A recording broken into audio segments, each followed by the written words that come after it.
Assalamualaikum everyone, I'm Fatin Atirah binti Muhammad, and today, me and my partner Nik Putri Zanura will be presenting on our analysis of the story Jack and the Beanstalk, focusing mainly on the synthetic items, morphological items, and semantic items found in the English text and its Malay translation of Jack and the Beanstalk short story. First, let me have a short introduction about the story. Jack and the Beanstalk is a classic English folklore about a boy named Jack who traded his mother's cows for a magic beans. The beans later grow into a giant beanstalk that reaches the sky, leading Jack to a giant's castle.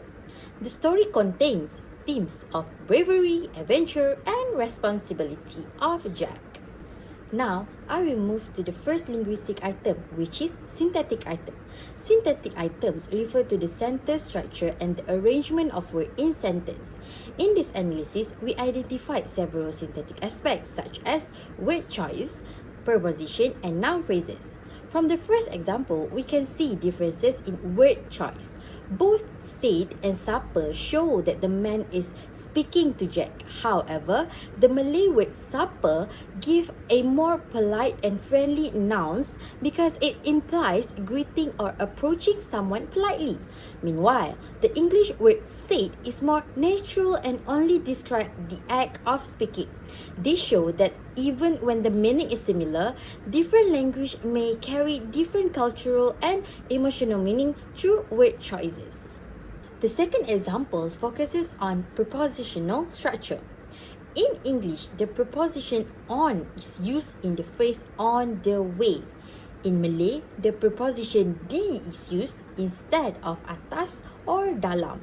Both proposition explains location or direction, showing that Jack is still traveling and has not arrived at his destination yet.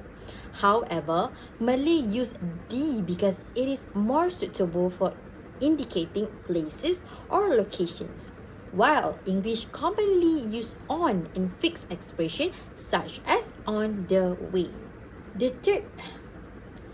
third example highlights a noun phrase structure. In English, the adjective comes before the noun. So, magic comes before beans, magic beans. But in Malay, the noun comes first, followed by the adjective. So, kacang comes before ajaib, kacang ajaib. This is one of the biggest synthetic differences between English and Malay sentence structure. Because of this, Malay learners often produce sentences like beans magic instead of magic beans. Right. Next, I'll be discuss the possible difficulties faced by learners regarding synthetic items. First, English prepositions such as in, on, and at may confuse L2 learners because Malay uses different system of expressing location and direction. Second, English adjective placement may also cause problems because English places adjective before noun, while Malay places adjective after noun. So, to help second language learners improve, teachers can encourage students to compare English and Malay sentence structure using simple dialogues or examples. Okay, another effective method is using color blocks or cards. For example, students can physically arrange an adjective blocks before a noun blocks to strengthen understanding of English sentence patterns visually and interactively. Now, I will move to the second linguistic item, which is morphological items. Morphological items refer to the structure and formation of words. The first example demonstrates inflectional morphology. In English, the verb live changes to lived by adding the suffix ed to show past tense. However, Malay does not use tense ending like ed. Instead, Malay shows past event through times expressions such as dahulu kala. This means Malay learners may forget to use English tense markers because their first language does not require them. The next example focuses on compounding. The English word countryside is formed by combining two free morphemes, country plus side. This process creates a new meaning through words combination. In Malay, hujung desa remains as separate word and does not form a compound word in the same way as hujung explain that where is the desa is. For the last examples, it demonstrates affixation. The word exchange contains the prefix x attached to the root word change. Without the prefix, the meaning will be different. English often change meaning through prefix and suffix, while Malay generally relies more on context and separate word. In terms of learning difficulties, English morphology can be very challenging for English learner because English uses many suffixes such as ed, ly, and full. Malay learners may overlook this ending because Malay grammar does not heavily depend on tense inflections. One effective teaching strategy is by using timelines. Teachers can ask students to place story event on a timeline and highlight past tense verbs ending with ed. This helps learners develop awareness of English morphological patterns. Thank you for the first presenter. My name is Niputi Zanura. Now I will continue with the semantic analysis. Semantics refer to the study of meanings in words and sentences. In our analysis, we focus more on three semantic aspects, which are denotative meaning, connotative meaning, and conceptual metaphor. Our first example is denotative meaning. Denotative meanings refer to the direct and dictionary meaning of a word without any additional feelings or association. In our example, the English sentence uses the word castle, while the Malay sentence uses the word istana. The similarity is that both words refer to a large building used by the royalty or rulers. Both words also share the same basic meaning and represent the same idea in the story. However, the difference that we can see is very small because the both words are matched well in this context. There is no change in the meaning during the translation process. Therefore, this is considered a direct translation because the meanings remains clear and accurate in both languages. Since both words have almost the same meaning, learner may not face major difficulties in understanding this type of vocabulary. Next, our second example is connotative meaning. Connotative meanings refer to the emotional, cultural, or social meaning associated with a word beyond its dictionary meaning. In this example, the English text uses the word widow, while the Malay translation uses the word balu. The similarity is that both words refer to a woman whose husband has passed away. However, the difference can be seen in the emotional meaning of the words. In English, the word widow usually gives a sad and respectful meaning, while in Malay, the word janda may refer to a divorced woman or a woman whose husband has died, and sometimes it may have different social perception.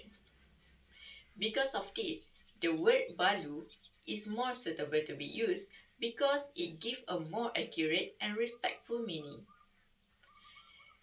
So, this type of meaning may create difficulties for L2 learners because learners often focus only on dictionary meanings and may ignore the emotional or cultural meanings behind the words.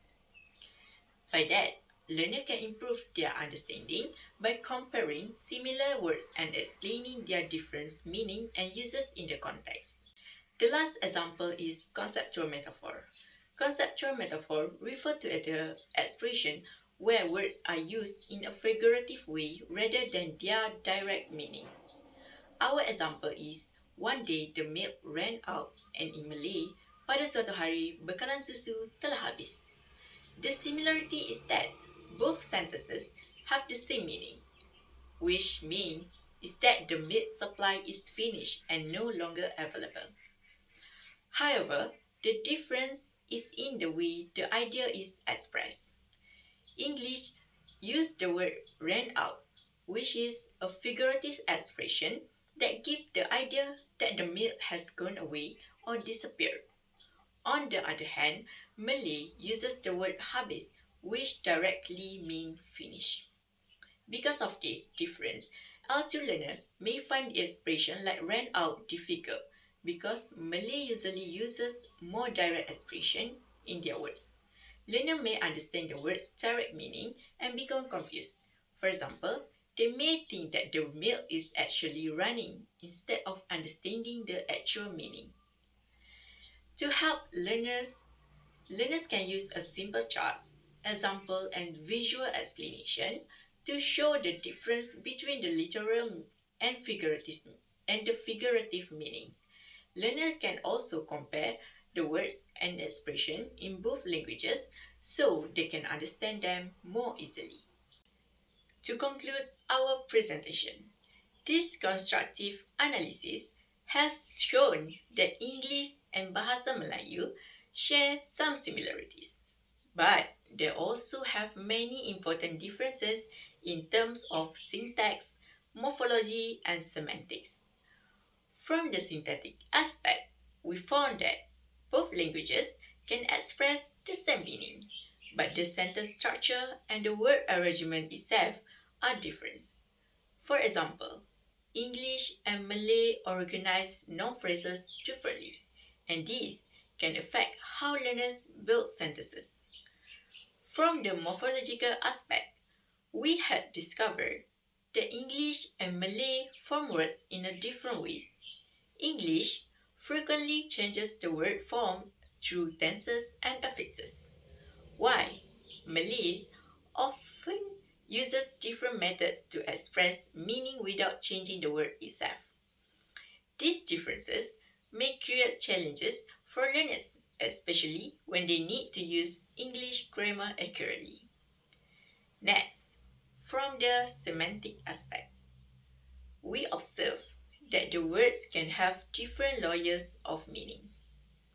Some words share the same direct meaning, while others may have emotional meanings or figurative meaning that differ across languages. For example, expressions such as ran out may confuse the learners because the meaning is not literal. Learners may understand the individual words, but still, they can misunderstand the actual message that being delivered.